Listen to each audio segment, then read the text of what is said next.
That's the person doing 80% and the machine doing 20. So in Right. my mind, that's upside down. Knowledge has always been a premium. And I think that knowledge is going to become a commodity. So this notion that I'm just going to take the cost benefits early and basically not do anything else, I think is a losing strategy.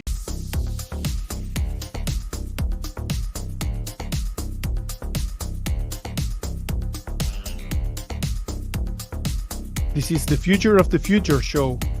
I am your host, Mateo Berbejicho.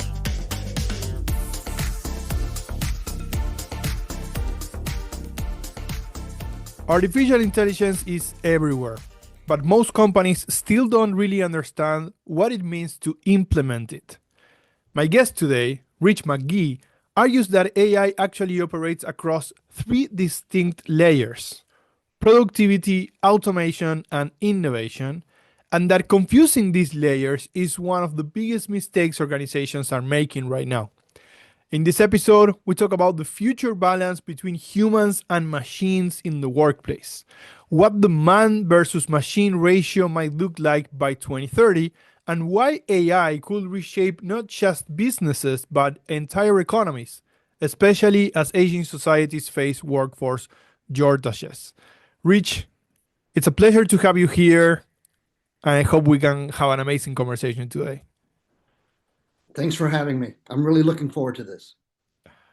Rich, you often talk about AI existing in three layers: productivity, automation, and innovation.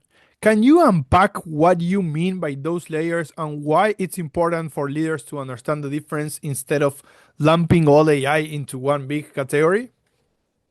Absolutely. So I created this framework probably 2 years ago as a way of just trying to get companies to start. So as I started to interact with clients, small and large clients, it was clear that they really didn't understand how AI was going to affect them in their corporate businesses, and they didn't know what to start. So I said, well, why don't you start focusing on productivity, which is really the work that you do today, the way that you do it, we'll just do it faster. So that's sort of the first phase. That's sort of the first layer is just focusing on what you do, and there are easy ways to get faster. Now, unfortunately, and we'll talk about this a little bit more as we go.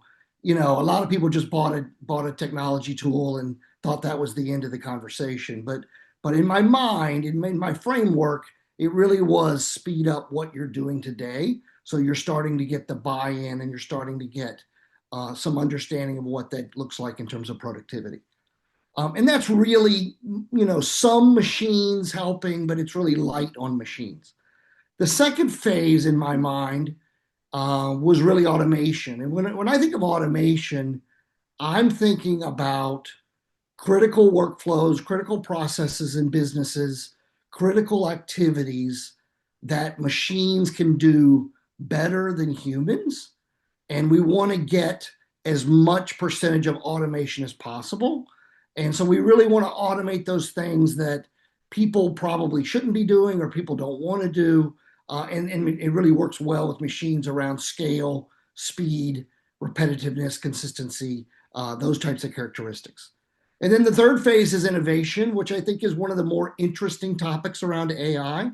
I think a lot of people are going to want to work in this area. And I thought about it as a third phase of productivity, automation, and innovation. But I recently joined a startup as an advisor, and I'm starting to think that some startups, instead of starting at productivity, they're going to start at the innovation step. Right. They're going to really think about, well, what can I do right with AI quickly, right, around products and services, and then they may go through automation and productivity in different phases. But innovation in my mind was corporate, corporate America, other countries really starting to think about, how do I get the right people with the domain knowledge, with the creativity, with experimentation, really focusing on things like new products and services or competitive responses to products and services, and just really start to do work that clearly, at least at this point, and maybe never, machines really are not going to really are not going to have advantages in those spaces. And so I've talked to probably 5 or 10 clients with this framework. It's definitely gotten validated by them. I would say that they're still struggling, and we can get into that a little bit more as we go today. But I think the framework's been validated. I do think that everybody is trying to figure out how it applies to their corporation and their culture. Yeah. Oh, I love it. And when we were getting ready to do this podcast and you mentioned this framework, I was thinking about it myself in my company where I am even as the CEO of the company. And Right. so many companies say they are implementing AI, right? But they are maybe just using the first layer. They are just using the productivity tools, right? So how do you think organizations should think about the maturity curve from productivity to automation and innovation? Yeah, it's an interesting question. First thing I want to say is that I'm an engineer, so the way I think about even using some of the tools may be a little bit different than others. Um, there are a lot of people that once they find out I'm really focusing on AI advisory work, they come to me and they want to show me how they're using AI. And in my mind, many people use it backwards. So, real quick, I'll just walk through sort of how I think about it is if you're trying to get the machines to do what they do well, so that frees you up to do other things, the way you would want to use AI is you would want the machines to do 80% of the work and the humans to do 20% of the work. A lot of people demonstrate to me that they've written a paper, they've created a presentation, they've created a spreadsheet, whatever the content that they've created is, and then they ask AI to sort of review, maybe format it better, just do it at the end, and that's the person doing 80% and the machine doing 20. So in Right. my mind, that's upside down. So we want to make sure that we're thinking about productivity the right way. And so this will feed into sort of the maturity conversation. So, first thing we want to get right is machines and people working together and machines doing the work that they can. So it frees up the people so that they can do the work that the machines don't. The second thing is we've got to, from a maturity curve perspective, and you can use um, the same framework of productivity, automation, and innovation. We've got to get the bucket of automation understood. This is really critical processes, critical workflows that may be people dominated today, that should, in fact, be machines dominated tomorrow. And so we've really got to, in order to move up our maturity, we've got to understand what processes do we want to go after, how do we want to modify those, how do we want to transform those processes, and really start to get some benefits. Now, one of the things I've noticed that I need to mention is in order to be automated in many of your workflows, you've got to understand monitoring and metrics. And what I find is many companies are not ready for some of this conversation. So one of the questions I get is, well, when a machine is doing a workflow and it makes a mistake, what do we do? And so I always say, well, when a person makes a mistake today, what do you do? Right. And there's a big pause, and then there's not they're not really monitoring and measuring this from an engineering perspective. And so we're going to need to apply those things as we automate these processes. We're going to need the ability to monitor and measure, and I think that'll be a cultural shift as well. But we've got to get, in my mind, probably half the critical workflows should be done by machines, so that we can have people focusing on what they really care about, which is creativity, imagination, ethical issues, trust, things like that. So and then if we do it all right, then there will be room and time and domain skills for innovation. And so this is where companies can really start to change the way they work now, is they can actually start doing, things with a look to the future, where when you talk to most companies, they probably spend 10% of their cost and of their resources and time now on innovation, and that could definitely double or triple in a mature AI world. So We're talking about man versus machine ratio. We are saying the ideal seems to be 20% human, 80% AI, right? And the human being on the 10% at the beginning and 10% at the end, and not the other way around, right? And you were also talking about Right, right. um, So when I created the framework, when I was playing around with the ratios, my thought was, we go from 20/80 to 80/20. That was really my favorite thought. Gartner just came out with a viewpoint, and they said they thought by 2030, 0% of workflows would be people only. 75% of workflows would be people plus machines, and then 25% of workflows would be machines only. And so I would love for us to see us get to 50/50, but even in Gartner's numbers is a significant improvement over what most companies do today. that's an amazing vision. Let me ask you this. You've lived through multiple technology waves, right? But from your perspective, is the AI transition fundamentally different from previous shifts that we experienced?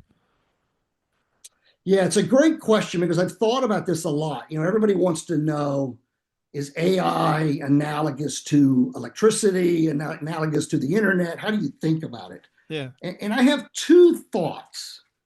My first thought is I think AI may end up being the killer cloud app that we never got.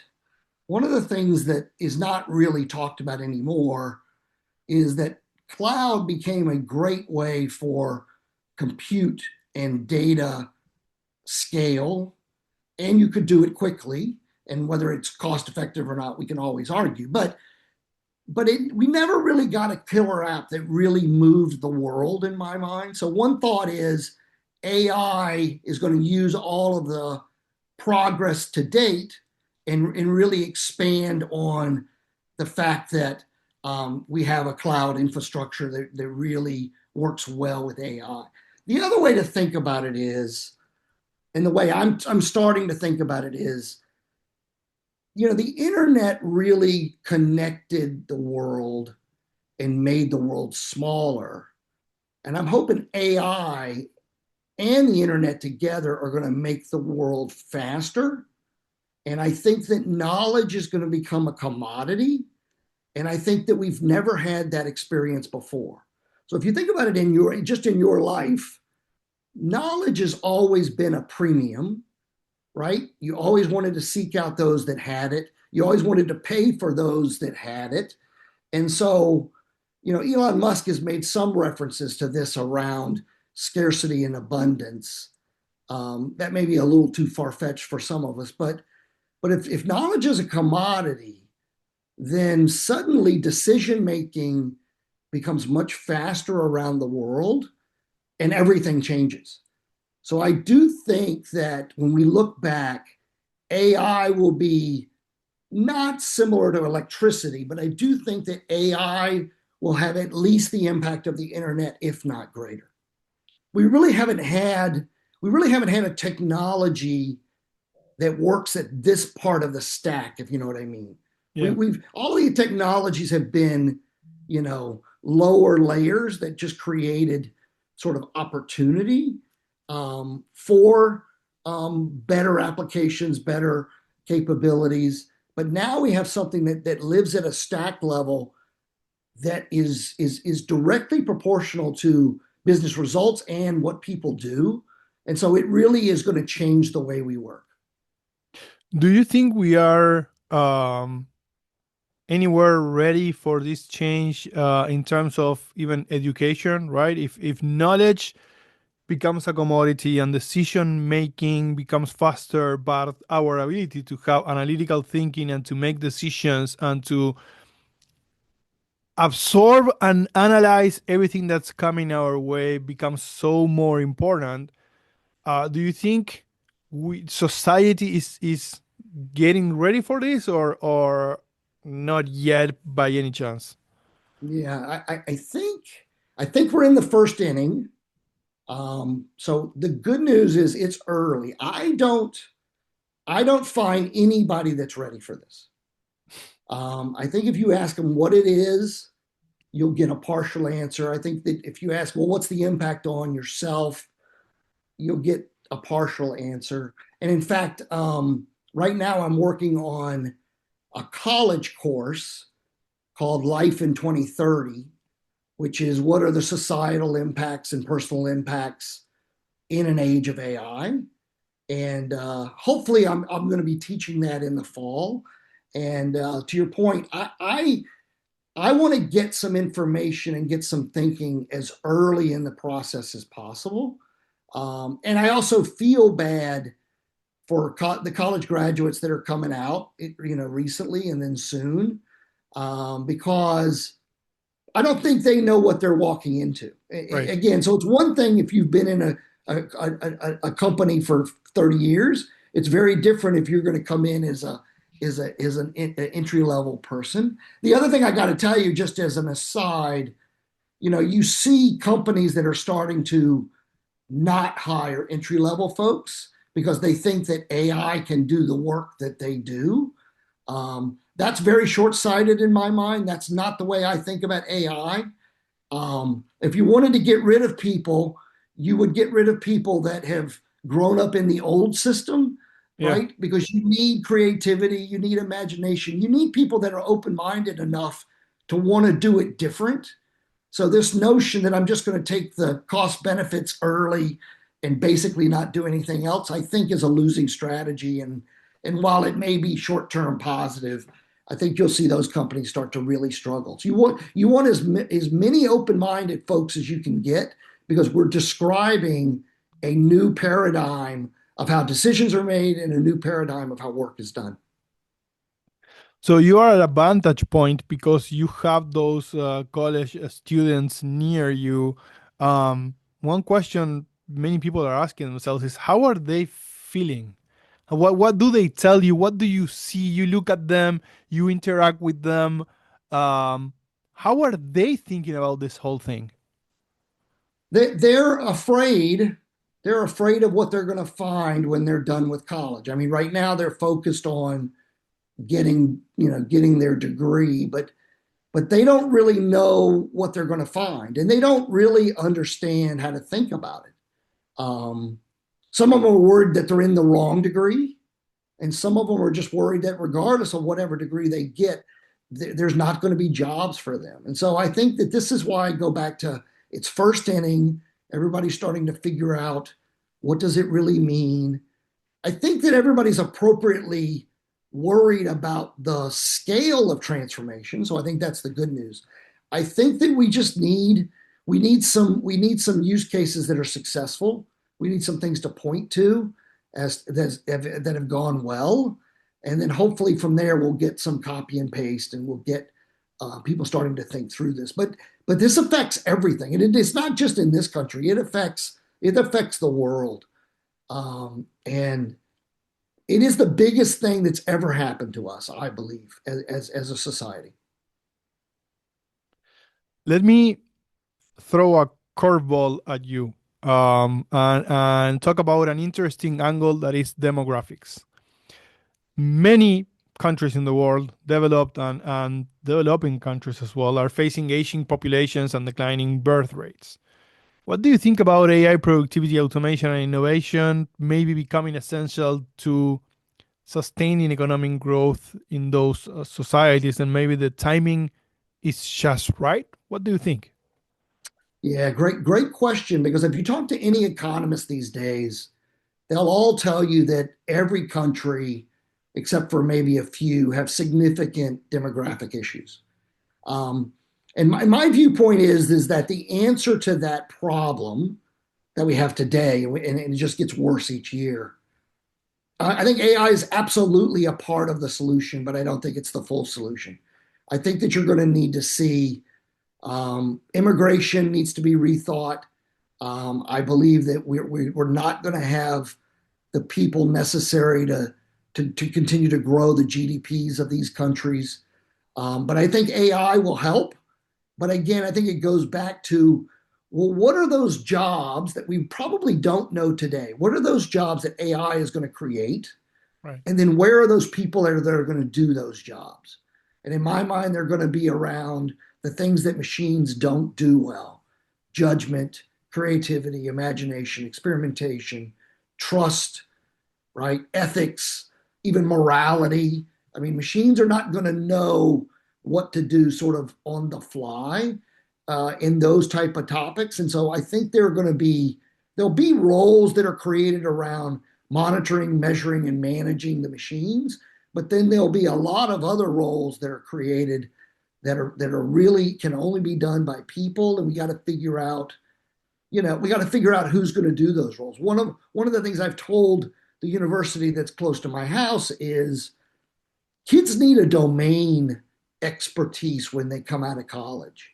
So instead of creating just a bunch of general problem solvers, I do think that it would help companies and would help the university if they had some sort of domain or one or two where at least they've gotten their feet wet so that they understand life sciences, healthcare, financial services, media, whatever it happens to be. I think that because domain knowledge is going to be critical to the people part of this system. I agree. My mind keeps going back to education, right? Because I think you said something very important, and it's about judgment, and it's about morality, and it's about the human aspect of how society will move forward once that AI starts solving a lot of productivity related gains, right? Um, how do are you optimistic in terms of how the society can shift and look more at that, because it doesn't seem purely subjective opinion right now, right? But it doesn't seem, Right. if at least if you read the news, it doesn't seem that those are the things we are concerned about as a society, or I don't know, or it's not making the headlines, right? Or we seem to be Yeah. going So elsewhere. What do you think yeah. So about that? I'll answer the question this way. So I am very optimistic about the opportunity. I even think that um, if you talk to a lot of people that work for companies 5 days a week, 50, 60 hours a week, you'll find very unhappy people. You don't find a lot of happy people that their job fits into their life the right way, and they would recommend that their friends come and work with them and that sort of thing. So I think one of the opportunities we should seriously think about is that AI may be the only way to create more happiness in employees, more retention in employees. And in fact, I believe there's an opportunity to go to like a 4-day work week. Right. So I think that we can really change the way we work. And I think we can make people much happier in doing that. And so I am optimistic, and that's not going to happen tomorrow, but I'm optimistic that that can happen. On the same, on the same side, things I worry about are if I've got a bunch of machines and agents running around doing stuff, we're going to need to figure out the security of that. And then as we all are starting to know, and the media probably doesn't do as good a job as they should on the opportunity, what's possible, they do talk about a lot about what's wrong. Yeah. And so the bias of the machines is a real issue that's got to be dealt with. And unfortunately, the bias of the machines is a reflection of the bias of our current society. And so that means that's got to be dealt with somehow as well. And so I'm not saying I have the answers, but I do think that AI will present us the opportunity to start to work through the way I think about it, which is what are our common values as opposed to focusing on all of our difference in values. Yeah. Do you think organizations and governments are underestimating right now the cybersecurity threats and other threats that exist because of AI? Yeah, I think they are. I think that I have a kid that's in cyber, and so I've started to talk to him about what does the threat surface looks like if you have agents that can go rogue, or you have agents that are masquerading as other agents, and so there's a whole level of intelligence that'll need to get worked out by the cyber community about what does it mean for agents to be doing things. The other thing I'll bring up that I was thinking about this morning is, when agents start doing commerce, and this may be another podcast too, by the way, when agents start doing commerce across the world in real time, they're probably not doing it in dollars or other currencies. They're probably doing it in Bitcoin, Ethereum, Solana, stablecoins. And so I was just thinking about, from a cybersecurity perspective, if they're doing financial transactions in real time, somehow I've got to be able to monitor in real time all of that across the world. And I don't think we're ready for that. But think about that. That's the way to do it, right? Is that Yeah. everything's in real time. So we can't have settlement plus one, settlement plus two. There's no settlement concepts. It's all real time. And so now we're starting to bring, I think, some significant pieces together into a world with economies that could be much, much better. So I'm a big fan of stable coins. I think people that don't know a lot about stable coins, I'd go read about that. And I'm a big fan of real-time payment infrastructures. And I think I think AI can bring those into maturity such that the world is a much better place. Yeah, I recently did a podcast with a gentleman that was in Amazon in the earlier days, and he Okay. was he was talking about what's coming in e-commerce, and it Yeah. blows your mind. It's like not only real time, but agents anticipating your needs and doing the shopping for you. Like Oh, yeah. Right. think Well, think about that. Christmas, right? They know you, they know the people you love, right? And they go like, okay, this is for your son. I Here's a would jazz argue that, album that he yeah, would like. I would argue that other than making the payment, they probably can do most of that now. So, I mean, that's that. So, the other thing we haven't mentioned that we should mention is different from every other technology shift. AI is 2 to 3, if not more times faster. Yeah, So, the progress and the problems are expanding at a rate it's almost hard for us to deal with. yep, So that is both good and bad, but it's unprecedented, and so we're going to need to figure out, how do we do that? I'm thinking of terms of governance, compliance, regulation, as well as competitive. So the competitive landscape of this is so once agents start doing things for companies and individuals, the competitive landscape is going to be crazy. Now I come from the school that says all LLMs, all platforms, they all drive commodity. So they're all going to go to the same place over time. There may be times where there's differentiation, but I don't see that as a long-term play. What I see is they're moving at a speed that nobody else is moving at the moment. yeah. I will even argue, and this is a crazy one, but I will even argue that there's going to be a change in how we think, and I mean at a neurological level. I think when you look at younger generations, the way that they multitask and the amount Interesting. of incentives and the amount of impulses that they are submitted to is completely different to the way that we grew up. Well, and that's the reason I want them in the innovation space, right? So that's exactly right. So they have different experiences and they have different thought processes. And to your point, they tend to think broader in a lot of ways, if you know what I mean. Yep. And I liked your ability to deal with lots of things in the air at the same time. I think that's actually a great point.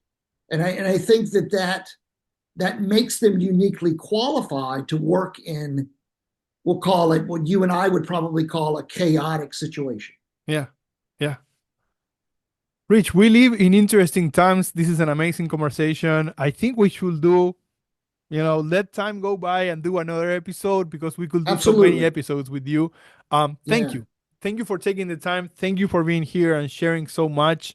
I love what you're doing. I want to stay close to that 2030 college class, and I want to see what they say, right? So if absolutely. that will be something amazing for you to share with everyone, like, okay, this is what my Sure. class is thinking of, my college students. Yeah, the only thing I can tell you about the class now is I'm going to go in with an outline and I'm going to so my thought is in the future what matters are people that know a domain, what people that work together with others well, and that people that are highly adaptable and like sort of like what you said, and ability to work in, we'll call it a chaotic environment. So while I'm going to have an outline of the course and I have to do some minimum amount of work to get it approved, I want the students to sort of, design the course as we go. Yeah. So I'm not going in with the answers, and I'm certainly not going in with a structure. I'm just going to get us started and see where they want to go with this. Because to your point, there's a lot of heavy stuff on them, and so I would love to come back and tell you. So here's what we found. Here's what surprised me. Right here's what worked. Here's what didn't work. That sort of thing would be great. No, this has been great, Mateo. I appreciate the time, and I enjoyed our discussion.